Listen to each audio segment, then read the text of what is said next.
gani na ga ma kyakkyawa ce. Ni tun a gefen kuma tun ta san za ta yi. A wannan fitacciya ce. Allah baiwa Allah ko ya ki bani ɗan mintuna ne ina so zan zanta da ki. Dube ni. A faɗin unguwan nan ka rasa wajen wacce zaka zo ka ce kana so sai ni.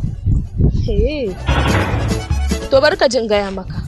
Kaf unguwan nan babu wanda bai san cewar gidan mu shararrun yan daba bane. Kai ni yanzu in sa a yanka ka a kashe ka anan ba babban aiki bane. To ni ma abokina ga surkumin dan daba ne nuna mata. Kin gani?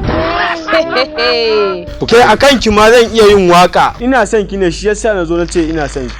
Da ba dan haka ba abin da zan zo in ce. Kuma akan ki ba abin da ba zan iya ba. Kai har waka zan iya in miki kuma in kina musu ki gwada ki gani. Yanzu sai in miki waka ki gani har da rawa.